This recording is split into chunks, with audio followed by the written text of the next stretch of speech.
My friend Coombs would know. Coombs was in Calcutta around that time. Find your friend Coombs and see what you can get from him. I shall walk down to Doctors' Commons, where I hope to get some data which may help us in this matter. Let us meet again at 1, under the clock at Waterloo Station.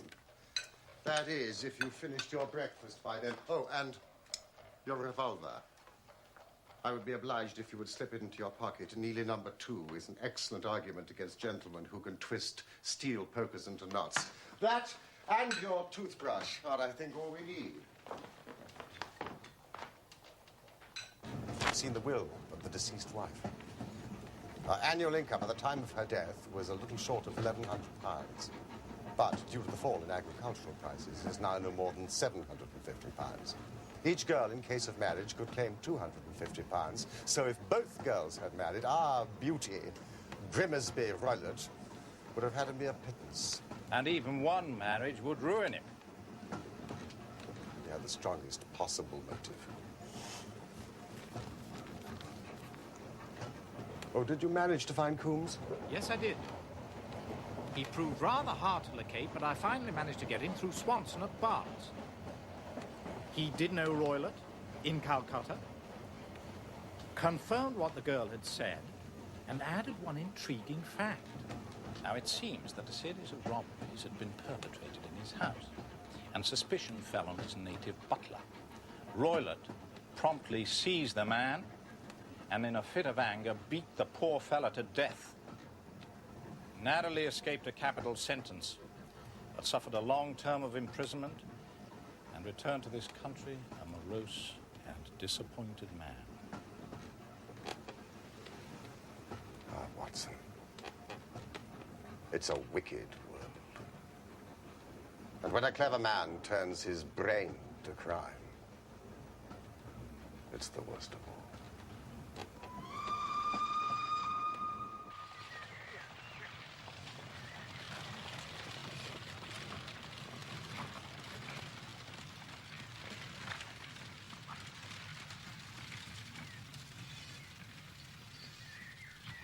On holiday, are you, gentlemen? No, we're architects.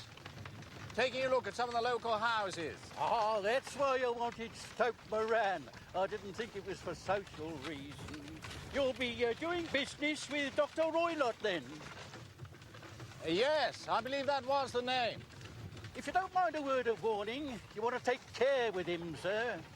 There are some round these parts say he's not right in the head. Really?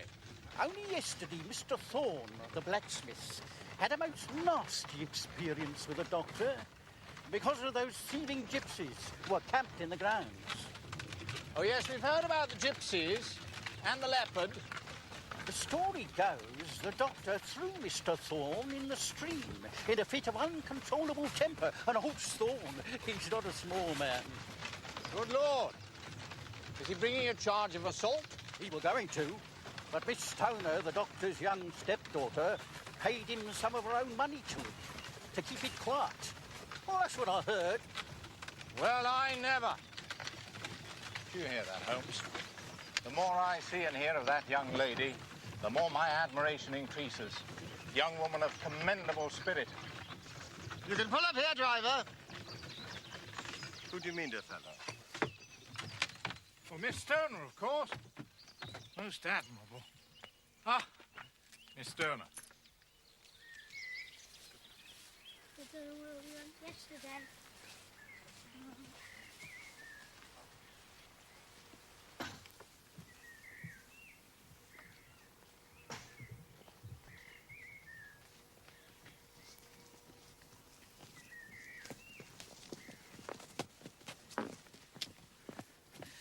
All has turned out splendidly. Dr. Roylott has gone to London, and he won't be back before the evening. But we have already had the pleasure of Dr. Roylott's acquaintance. Good heavens, he followed me. Yes, he turned up just after you left, but Holmes sent him off with a flea in his ear. He's so cunning, I never know when I am safe from him. Well, then he must guard himself. Or he may find someone more cunning than himself upon his track, shall we? Holmes, Don't you think we ought to get Miss Stoner away from here tonight? Not on arouse suspicion? But if he's violent... We shall be here.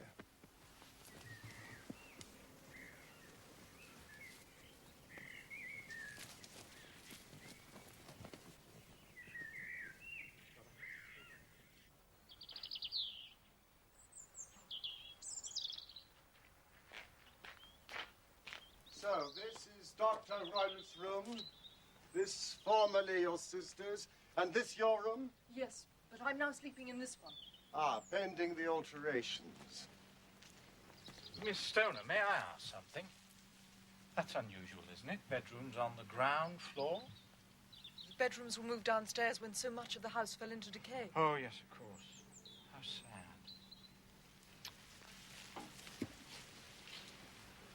There seems little need for repairs to this end of the house. There are none. I believe it was an excuse to move me from my room. Ah, that is suggestive. Now, Miss Stoner, would you be so kind as to go into the room in which you are now sleeping and bolt the shutters?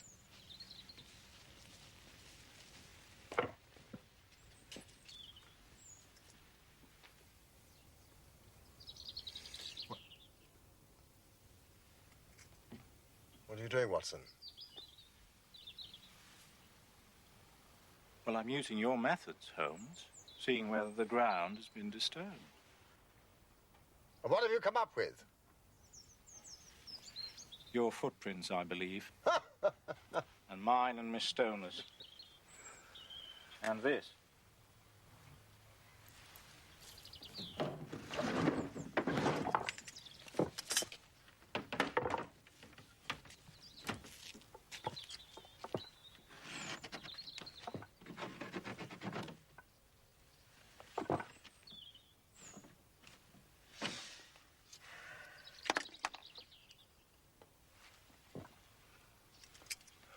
No one could pass these if they were bolted.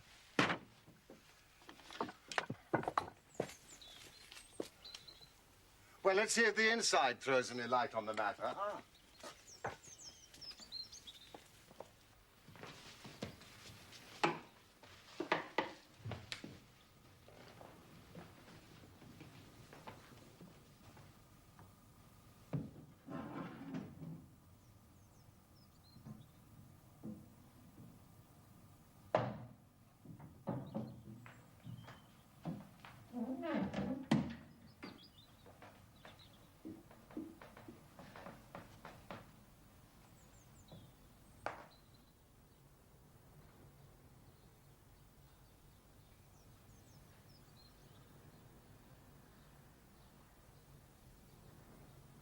Where does that bell communicate with?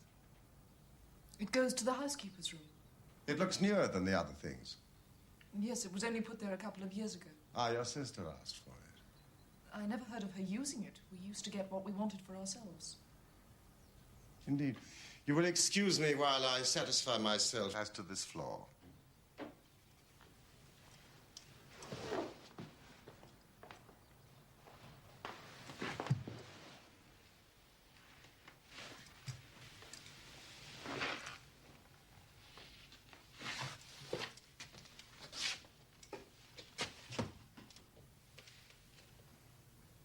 It doesn't ring. It's very strange.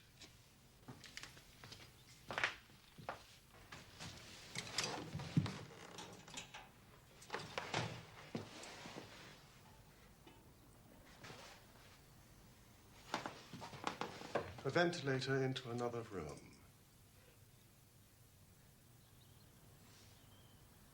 You mean when it might have communicated with the outside air? That is also quite modern. Indeed. Miss Stoner, with your permission, we will now carry our research to Dr. Royler's chamber.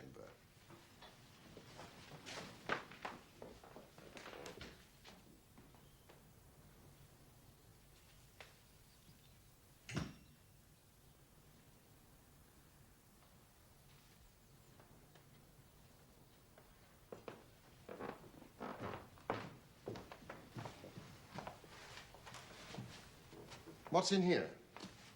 My stepfather's business papers. Are you seen inside it, then? Only once. Some years ago. I remember it was full of papers. Is there a cat in there? No. What a strange idea. Well, look at this. No, we don't keep a cat. Ah, well. A leopard is a large cat, after all. Yes, but a saucer of milk wouldn't go far in satisfying a leopard. Leopard is kept on a leash, is it? This sort of leash, Watson? What do you make of it? Well, it's a common enough dog leash, but I don't know why it should be tied. We have no dog.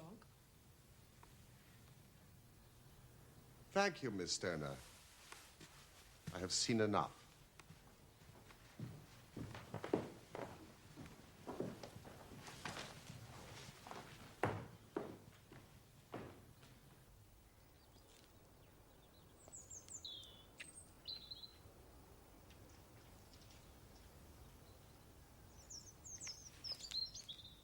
I was going to ask if he'd like some tea.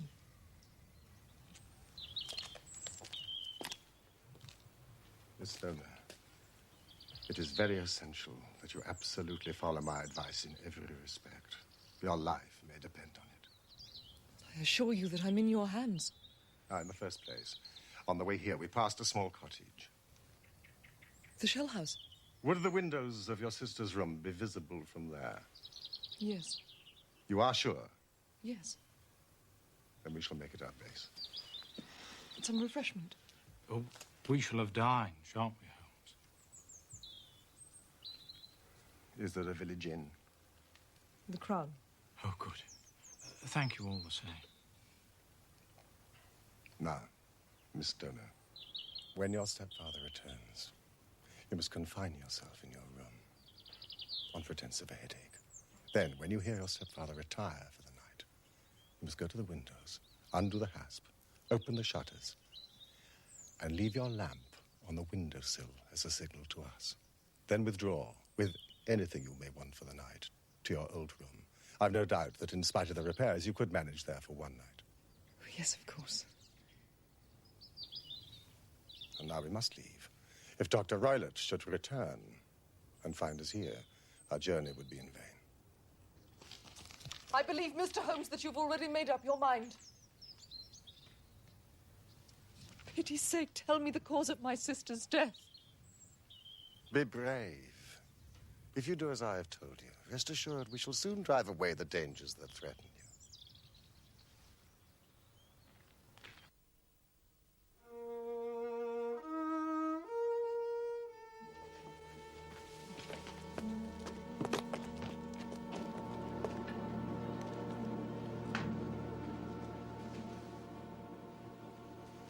Yes, it is a clear view.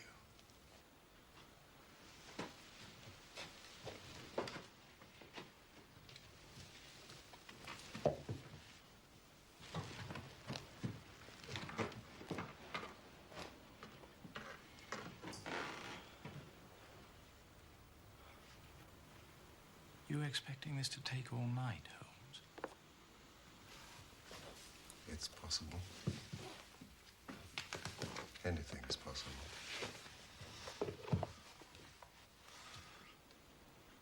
When a doctor goes wrong, he's the first of criminals. He has nerve. He has knowledge. Palmer and Pritchard were among the heads of their profession. This man strikes even deeper. I really have some scruples taking you tonight. There's a distinct element of danger. If I can be of assistance.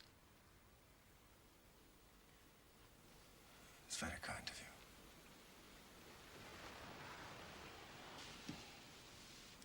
you.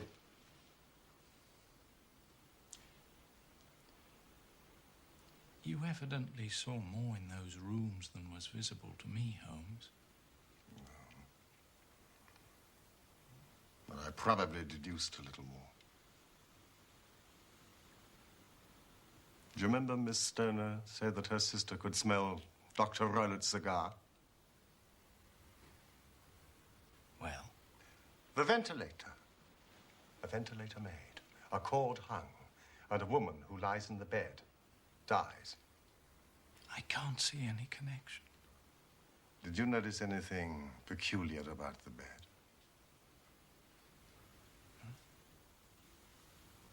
It was clamped to the floor. Could not be moved. Had to remain in the same relative position to the ventilator and the rope, for so we may call it, since it was clearly never made for a bell pull.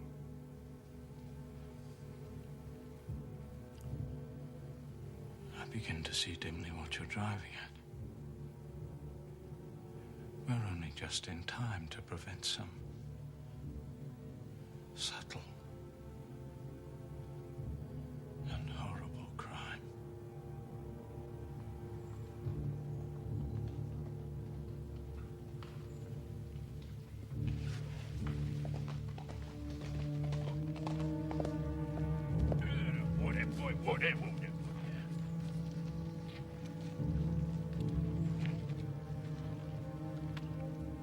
Have a look at that.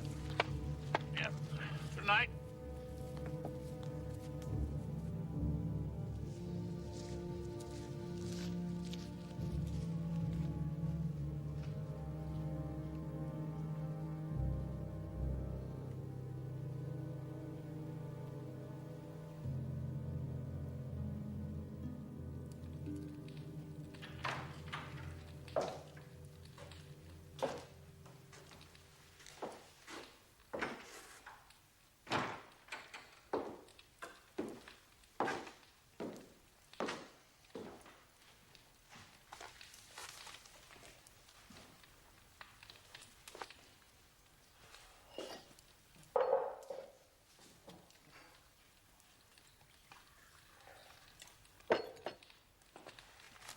Did you have a good day?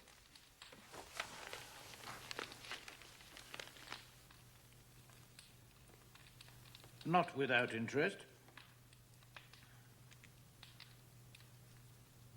Where did you get to this morning? I decided to go to town too. I had some shopping to do for the wedding.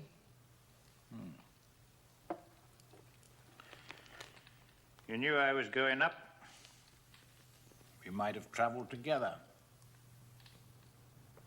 I left early. Yes, I know you did. So that I should be back by lunchtime. I had some things to do here this afternoon. My trip was a whim.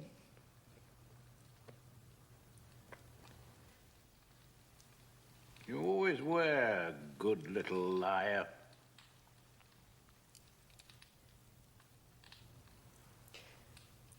Will you excuse me? I have a terrible headache.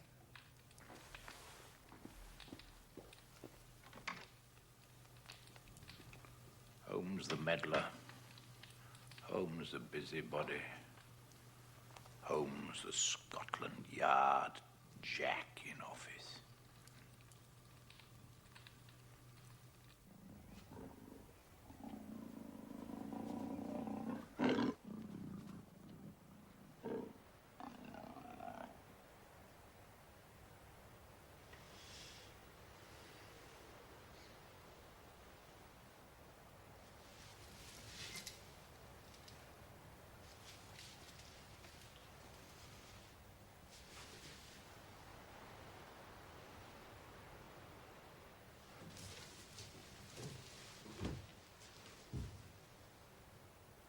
The signal.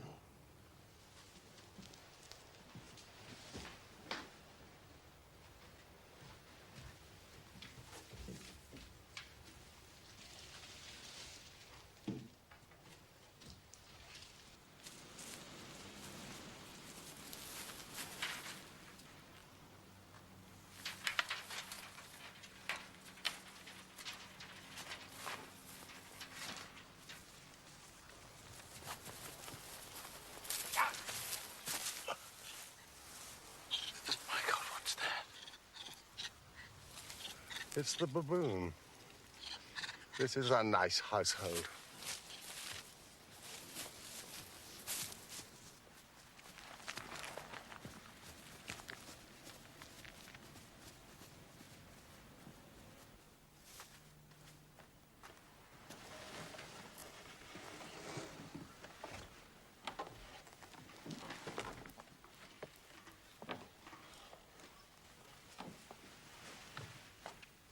We must sit without light.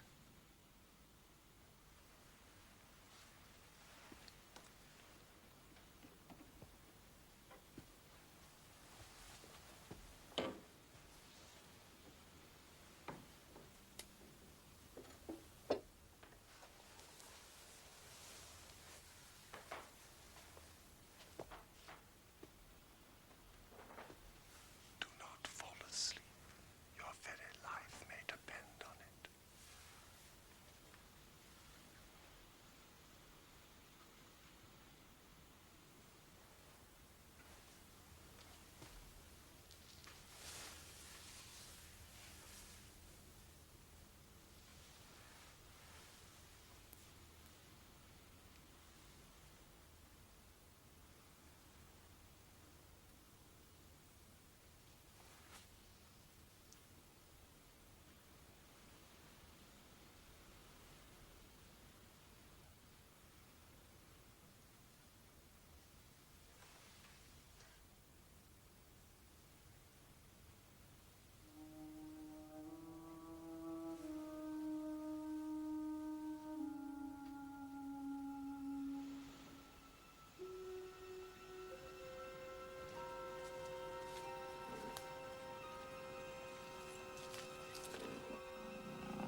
You see it, Watson? You see it?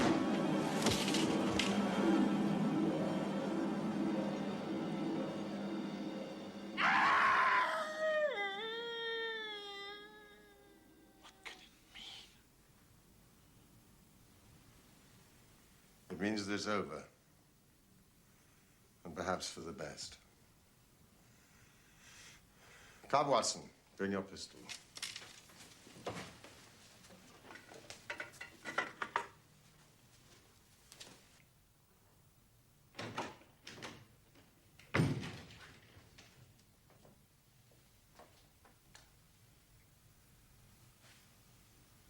It's the band.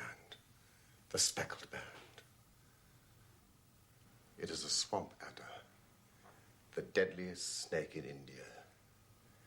He has died within seconds of being bitten.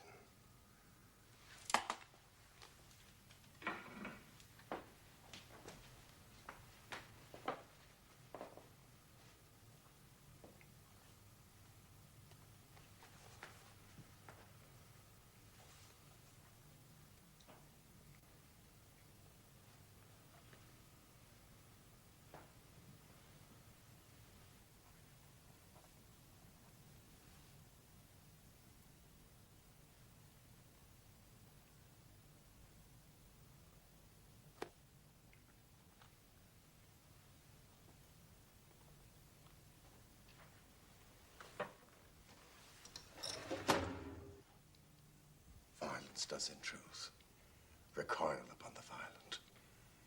And the schemer falls into the pit which he digs for another.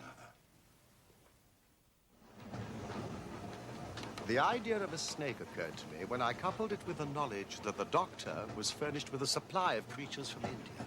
A form of poison, Rapid and lethal. which couldn't possibly be discovered by any chemical test.